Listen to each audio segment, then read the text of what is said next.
Hey everyone, it's Jason. Welcome to Massive Darkness 2 Heavenfall. This is the campaign mode expansion.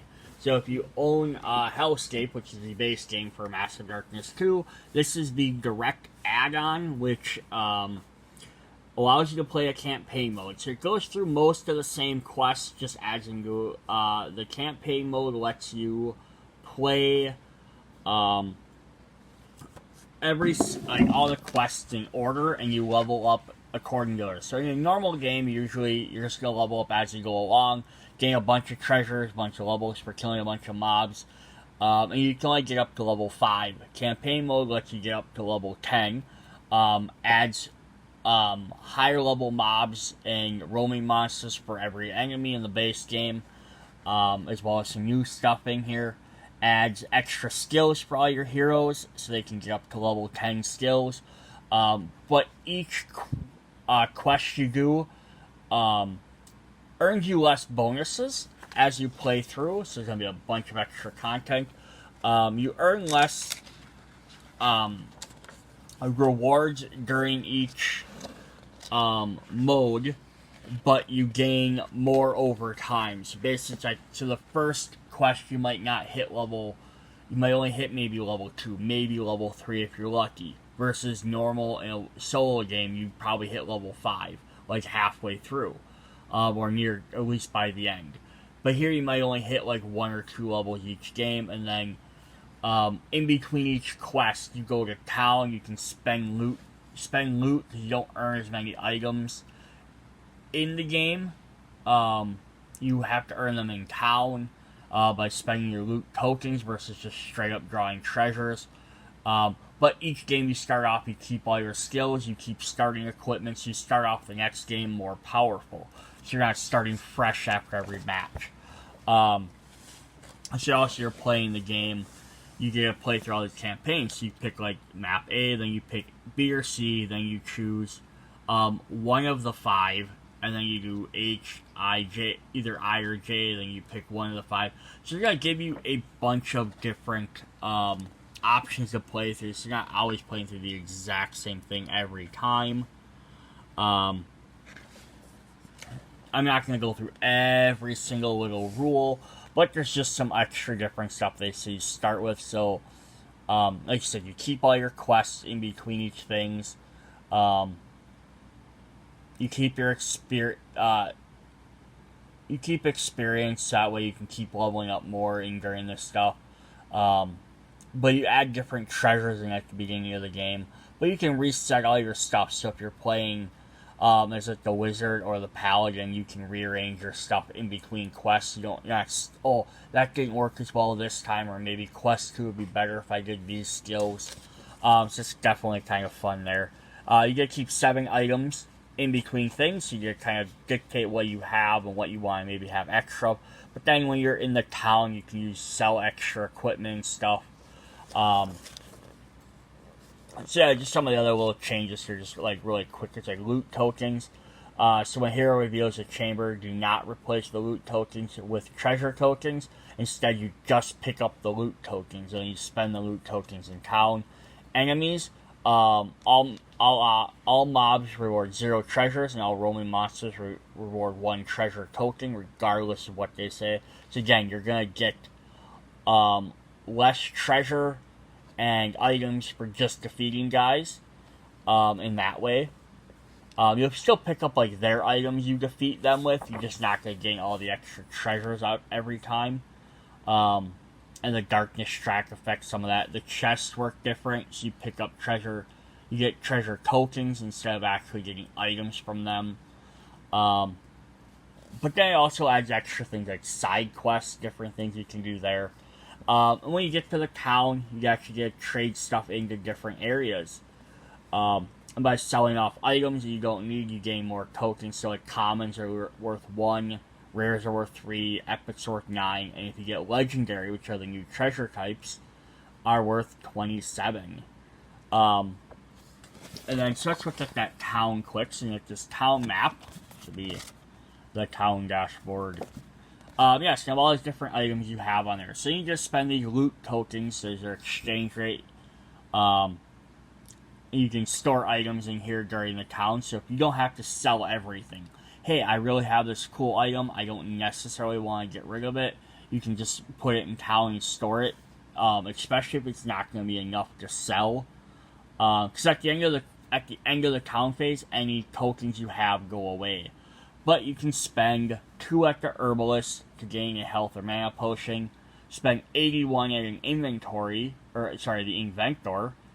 to search the deck for 1 treasure and then gain it. So you basically find exactly what you need. You could gamble, draw 1 treasure from the bag. So it's a lot cheaper, but you're not sure what you're going to get. Or you can, you could draw this, you could get a legendary from it. Awesome. Or you could get a common. So it's kind of that difference. And then in between that would be the blacksmith, where you can spend 2, 7, 21, or 54 to draw from that specific deck. So do you want to spend 2 or spend 7 and be sure to get a rare, or do you spend 6 to hope to maybe get a rare, or a higher cost, but you could end up with a common, or do you just spend straight up that 81 to find exactly the item you need?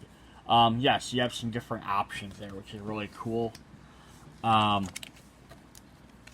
yeah, that's one of the big things in between you do that. There's achievements you can earn from doing different stuff, which get you campaign cards, which is another extra thing you can do.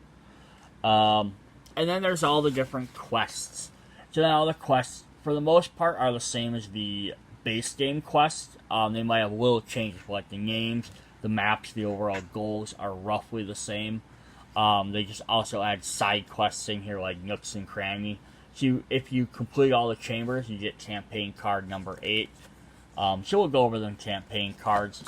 There's Highway to the Hellscape, the Passage, the Demon Artifact, Cursed Sword, Hellish Maze, the Horror Beast,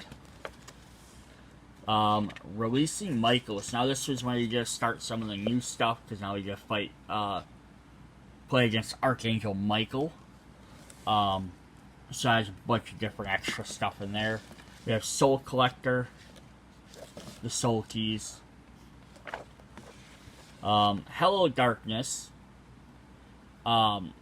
which is as titled straight from Heavenfall, which is this campaign. The Heaven's Secret Door, Stairway to Heaven, and the Duke of Hell. I'm not going to spend too much time looking at each of the campaign. There's just a lot of different stuff in there. Set those off to the side. We're going to look at some of the other tokens and stuff.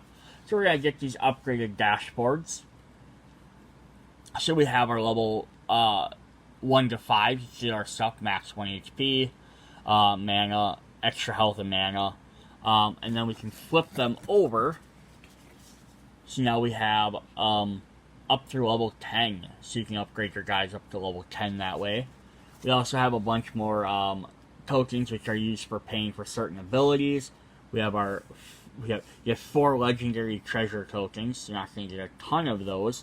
So for like drawing from the bag, there's that's how rare of a chance you are. We're going to get some tokens for a summoner, and I forgot what his name is. Guile? Yep. Guile, the Cavern Keep. So there are going to be some special things, as well as this extra little fairy token. We're also going to get some more rogue tokens. So the rogue can upgrade to some different abilities as well. There's an extra die reroll. Alright, so those are a bunch of our tokens. Let's take a look at our maps quick.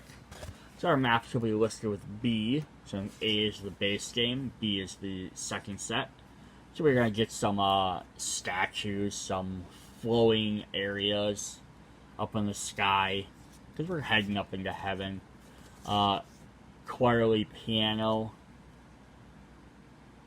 I always like calling it dark areas. It's usually like stuff is broken or defeated, and in the light areas it's nice and bright.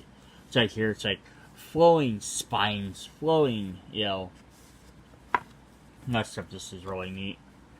Here's some more. We got like a garden outside, some statues.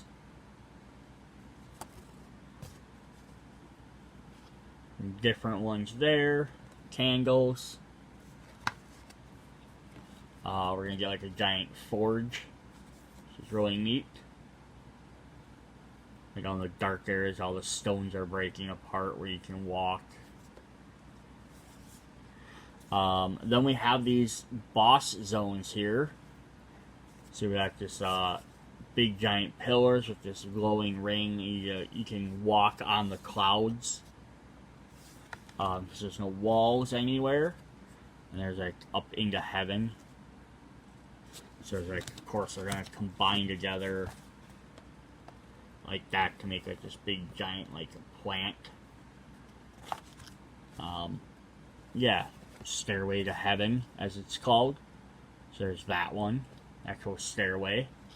So there's our maps. Get 4 brand new tiles. And we have that. Alright. So there's a lot of content to go through. So what we're going to look through first is we're just going to look at our minions and our mobs. We're going to start with our corrupted angels. So those are right here. So here's our regular minion corrupted angel. And get that little part behind their heads, like their glowing halos. And we have our leader. Got extra big wings, extra big halo, big old sword, shield, a bunch of armor. Like all the little tiny guys are like, you guys don't get any armor. Alright, so you guys have 2 health, 1 blue guy. Defense, roll a claw, place 1 mana on the closest enemy. That enemy rolls 1 yellow die per mana its next attack and discard all tokens on it. Interesting. Alright, so that's going to go up. We're going to have a level 3, or 3 health, and then 4. Now it's an orange die. And now when they hit level 5 to 6, or 6 to 7, which is brand new for the campaign, if you saw any of the enemy box sets, you've already seen how these work, because they'll all the expansion sets all have all the higher level stuff just to add in. But if you've only watched the base game, so basically now if you're just playing regular solo ones, you only use the first 3 cards. If you're playing campaign, now they can upgrade to higher sets. So one thing that's going to happen is they're just obviously going to gain more health and all that, but they're also going to gain some different dice. So now we have a green defense die, and we have a red attack die. So we're going to get 6 brand new dice for that. So here's our 6 brand new dice. And basically the green defense have a lot more defense symbols. We have some doubles, we have some triples. There's only 1 blank side, so you're going to roll a lot more defense with that. And the swords are the same way. So we have 1 sword, we have sword and mana, sword, we have 2 swords and a mana, 3 swords, and a 4 swords. There are no blank sides on this attack dice. So when they start rolling these attack dice, you are going to get hit. Yeah, so the campaign mode is going to add extra dice. Now, you're also going to get equipment and stuff that lets you use those as well. So it's not just an enemy thing. But yeah, it's just extra dice you can add in there, because your characters are going to get a lot more powerful. So in here we have that the level 10 version, which is a black card. So he has 9 health, 4 blue dice, 2 green dice, and he does 1 red die, so he doesn't gain too much more. Now, in addition, we're also going to gain the level 6-7, the purple 8-9s, and the black level 10s for all the mobs in the base game. So I'm not going to pull up the miniatures for all of them, but we're just going to look through them very quickly. We have gargoyles. We're going to gain some green dice. We're going to get the fallen angels. So y'all, they're just going to gain some extra stats. The demons.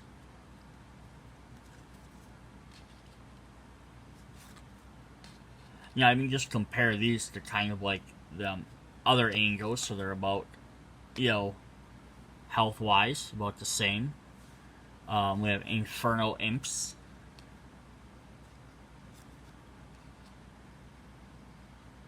The fire entities.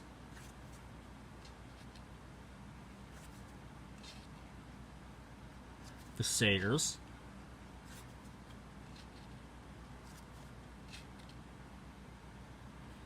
The undead. It goes from a yellow and red up to an orange and red. And then finally just the 2 red dice. That is crazy. You can see they got 18 health.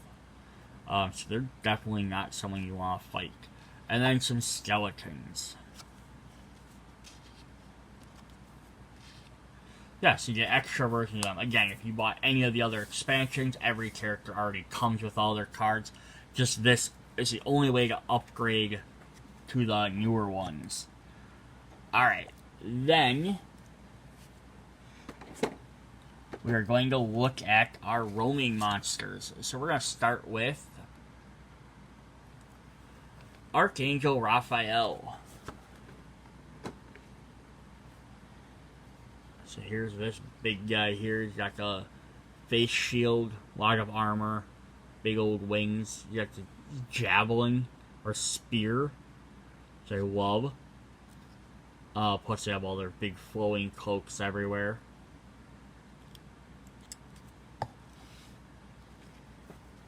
Alright, so Archangel Raphael for a roaming monster will have 4 health per hero, 1 blue and 1 black die. His defense down here, he gets a claw, he gets +1 blue dice, heal Raphael by 2. He has a melee attack of 1 yellow, 1 black, and a ranged attack of 1 orange and 1 black. So this is all other enemies roll +1 blue on defense. If there are 1 or more heroes in line of sight, Raphael targets the furthest hero in line of sight, attacking them and each other hero between his zone and the targeted hero zone, including his zone. Resolve each attack separately. Otherwise, heal each enemy in the dungeon by 2 and move Raphael 2 zones towards the closest hero. Oh, that's kind of crappy. So basically to fight him, you need to be in line of sight or he's going to keep healing everybody. The thing is, if you're in line of sight, you want to make sure you're the only one or he's going to hit everyone between you. So you don't want to step in, range him from a distance, and shoot through past one of your teammates or he's going to hit both of you.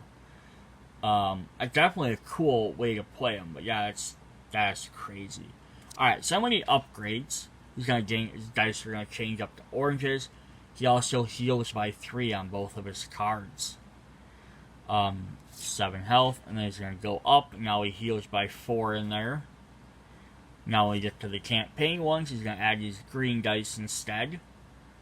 Heals each enemy by 5 in the dungeon. By 6 in the dungeon, and when we get to his level 10, he has 18 health per hero. 4 blue die, 3 green die, 1 black die. All enemies get a roll a green die. He heals all, otherwise he can heal everyone for 7, and he heals himself for 5. So he's going to be a pain. I mean, healing, mobs for 7, their level 10s only have 9, lots of them only have 9 health. It's basically healing them almost 100%, every time. That is crazy. Alright, so that was Archangel Michael. Let's look at our next new roaming monster. We have Uriel. This guy also has fiery wings instead. So there's Uriel here. It's like a cloud of fire and smoke. 3 swords. Everyone in this game just has an incredible amount of cloaks and cloths and swords and weapons. Everyone always has 20 different weapons. It's kind of ridiculous. I mean, it makes sense. The enemies carry 5 different swords because if you think your hero, I have 3 swords in my stash, so it kind of makes sense. All right, so he starts with 5 health per hero. 2 blue, 1 black defense. His bomb, he has attack. He rolls a claw, adds 1 fire and +1 sword per fire on a defender. His attack is melee at 1 orange and 1 black. All other enemies add 1 fire to the defender on the attack. If there's one or more hero in line of sight, move Uriel to the attack zone of the furthest hero in line of sight and attack them. Add 1 fire to each hero in the zone he leads. Okay, so he kind of has a very similar effect. He's going to move whoever's farthest away, but instead of attacking them, he just runs through them and sets them all on fire. But then his other attacks do extra damage. Otherwise, add 1 fire to each hero in the dungeon and move Uriel 2 zones towards the closest hero. Oh boy, because you take extra damage for them fire. Alright. Upgraded, I don't think anything changes in here. Usually the tokens don't change. So then it goes up to level 5, 6, 7. Adds the green dice and the red dice. 8, 9. And then level 10. So he doesn't add any other numbers. But he does have 16 health per hero. 4 blue, 4 green, 1 black defense. And his attack is now 3 yellow, 2 orange, 1 red, 1 black. At least he doesn't gain a bunch of black dice, I guess. So I'll be at least slightly happy for that. Alright. Up next, we're going to look at the quick going through the last 3 cards for the roaming monsters in the base game. So we have Andrea. So that's when they get their black, or their green and red dice. We have the Ghoul. I'm not going to read through all of their stuff. Urthra, the Queen of Undead Queen.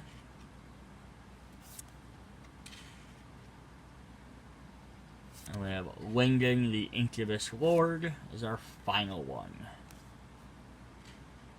So it doesn't add any extra campaign stuff for the bosses, unfortunately, which I would have loved that as well. Just all the bosses could be added into a campaign mode, because the campaign bosses are generally stronger. Alright, so then we're going to look at the boss, and then I think what we'll do is we'll do a part 2 video where we'll look at all the other cards. Just so that, oh, we do. No, we don't. We don't get boss cards for these. Oh, we do. I am dumb. But that's just me. Alright. Well, first of all, we'll look at this. We do have campaign mode for Michael, who's from the base game. So I'm not going to go through all his abilities. He's basically just more powerful. So he has 20 health. He gains green dice, red dice. Otherwise, generally the campaign, the rest of their abilities don't change that much. Because they don't usually like to mess with the numbers and the abilities, especially when placing tokens. But yeah, he gains a lot more health. And then on the flip side is we have the Reaper. Which again, I wish that they would have made all of these cards separate. Because then you could have potentially play like boss mode, like with 2 bosses at the same time, which would have been very interesting. So the Reaper again has 30 health. He has extra red and black dice. So that's crazy. Then we'll look at the boss of this campaign, which is Baelberth. And here's his giant ass miniature. Or hers. I'm not, it's a guy, I believe. I'm going to slide this off to the side so we can get a better look at him. This is like Angel Dragon Demon. He's got like spidery legs, like a dragon snake tail. You know, it's all scaly. He's got like a rattler. It's just a snake at the end of his tail. That's crazy. But then he's got like all his angel wings, like mantis claws or whatever. Plus like these extra little feet poking out, these extra little wings, like again like dragon wings. And if we zoom up towards the top, he's got like this face on his chest, so it's like, is he growing out of the top of this creature, maybe? As opposed to that being armor. Big giant horns, big giant extra horns, huge sword. It's crazy. Alright, let's have to set him down. Alright. And so then he has, initial side, he's the Duke of Hell. He has 20 health per hero. 5 green dice, and 1 black dice. Combat, all mobs activate once, and attack is 2 yellow, 2 red, and 1 black. Infernal Troops, summon 1 mob in each portal. Whenever he hits one of them symbols. His attacks are Mind Control. Play Ball of Earth in the zone with the hero with the least health. That hero moves the hero with the most health. Moves to the hero with the most health and attacks them, even if self. Binding Pull. Place him in the Hellish Breach zone along with the heroes with the most health and attack that hero. And Nefarious Domination. Nefarious Domination affects all heroes, each class differently. Read and execute the corresponding effects in the Heavenfall quest book. So we'll look at that in a minute. Now if we flip over, he has Enraged Side, which gives him 30 health, 5 and 2 black dice, and then his attack is 1, 2, 2, and 2. He can also spawn Uriel, the roaming monster portal, as well as his Infernal Troops. He keeps Mind Control, Binding Pull, and Nefarious Domination, but he also gains Darkness Advance with 1 claw. Place him in the gate zone and attack it. Ignore all rolls. This is kind of neat. So he has 2 different sides. Unfortunately, that also means he doesn't have a solo campaign version as of this point. Because you get a solo, they have a lot less health. Although you could probably play him solo if you wanted to. He just any of the new campaign stuff in here didn't. And then let's look at his Nefarious Domination is the last thing we'll take a look at. So I'm not going to read through all these, but here's his Nefarious Domination. So it just has a little negative effects for like the wizard. Has to place a mana token next time they cast a spell. They have to spend extra mana to play it. Like the Berserker loses all his rage. The Paladin places all concentration tokens back on the dashboard. Tinker discards items. Yeah, it just kind of messes with every single character. Which is also neat because I believe I'm not positive, but if I'm remembering correct, in the Massive Darkness 1 upgrade pack, each character had essentially like a nemesis from Massive Darkness 1. So each class would have one character you played them that had a negative effect versus that character, and I believe it was the exact same effects as these. So it's actually kind of cool. So it's like these are kind of like the nemesis effects. So that's pretty cool. Alright, so that's part 1 for Massive Darkness 2 Heavenfall. Part 2, we'll start going through all the cards. And there's quite a few to go through, but we went through all the different enemies and the base idea.